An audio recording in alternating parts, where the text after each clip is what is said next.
राधे राधे दोस्तों, आपका हमारे YouTube चैनल दिव्य भक्ति ज्ञान वेग में हार्दिक स्वागत है। आप सभी को वैशाख पूर्णिमा और बुद्ध पूर्णिमा की बहुत बहुत शुभकामनाएं। हमारे देश के उत्तर भारत में मुख्य रूप से पूर्णिमा कैलेंडर का पालन किया जाता है, जहां पर महीना पूर्णिमा के साथ समाप्त हो जाता है और अगले दिन से नया हिंदी मास प्रारंभ हो जाता है।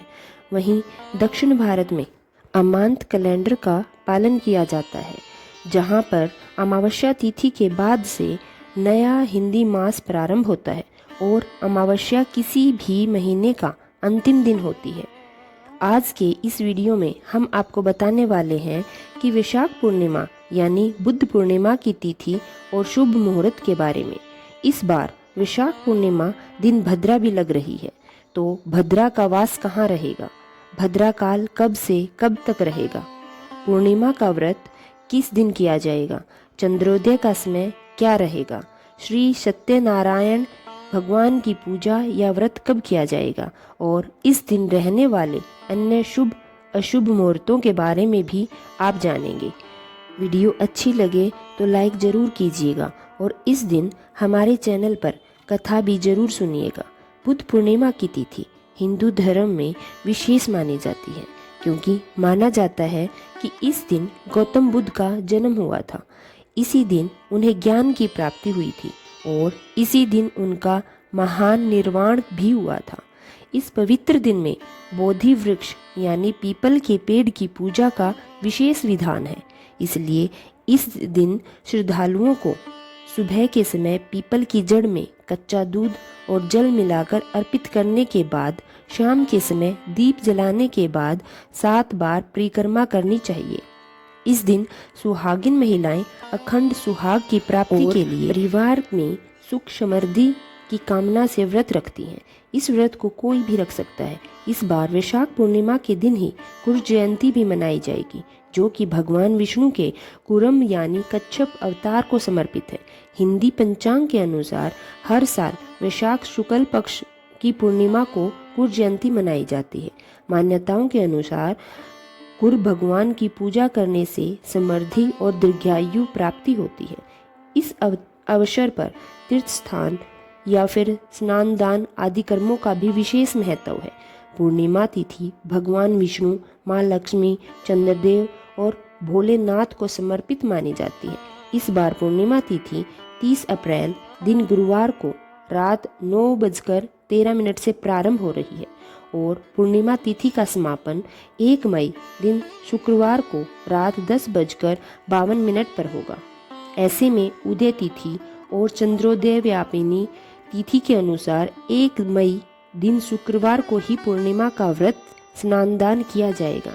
श्री सत्यनारायण व्रत भी इसी दिन रखा जाएगा, यानी 1 मई शुक्रवार को पूर्णिमा है। शुक्रवार का दिन माँ लक्ष्मी जी को समर्पित है, इसलिए इस दिन का महत्व और भी अधिक बढ़ जाता है।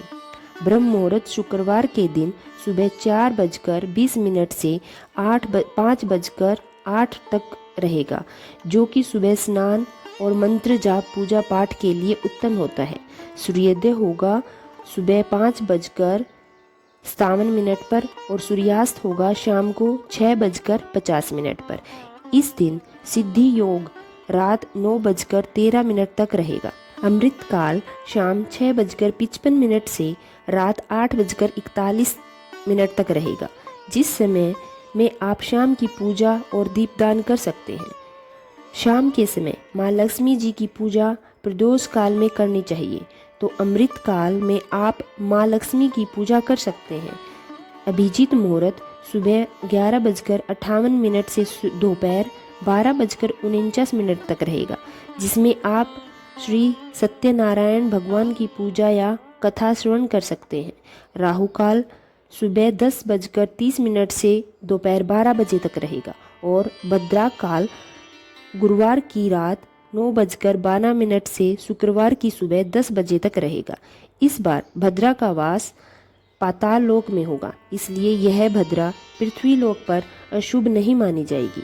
तो पूजा पाठ संबंधी कार्य हो या अन्य कार्य हो, वो आप इस दौरान भी कर सकते हैं। पूर्णिमा की रात को चंद्रोदय होने पर चंद्रदेव को अर्घ देकर ही व्रत खोला जाता है। तो 1 मई शुक्रवार को चंद्रोदय होगा शाम 6:44 पर। तो जो लोग वैशाख पूर्णिमा का व्रत रखेंगे वे चंद्रमा को अर्घ उस समय दें जब पूरी तरह से चंद्रमा आकाश में प्रकाशमान हो। उस समय जल में कच्चा दूध और अक्षत मिलाकर चंद्रदेव को अर्घ दे। धूप दीप दिखाकर चंद्रदेव की आरती उतारे। ओम स्व चंद्रमसे नमः मंत्र का जाप करें। माँ लक्ष्मी जी की और चंद्र देवता को खीर का भोग लगाकर प्रसाद रूप में खीर का सेवन करके व्रत का पारण करें। इस दिन भगवान विष्णु या श्री सत्यनारायण भगवान की पूजा में तुलसी या मंजरी सहित तुलसी दल रखकर भगवान को भोग निवेदित करें। पूर्णिमा तिथि बहुत ही पवित्र होती है, इसलिए भूल कर भी तामसिक चीज़ों का सेवन, लहसुन प्याज आदि का सेवन या नाखून बाल इत्यादि इस दिन ना काटें। अपनी सामर्थ्य के अनुसार निर्धनों को दान दक्षिणा देने से सुख सौभाग्य की प्राप्ति होती है। धन्यवाद।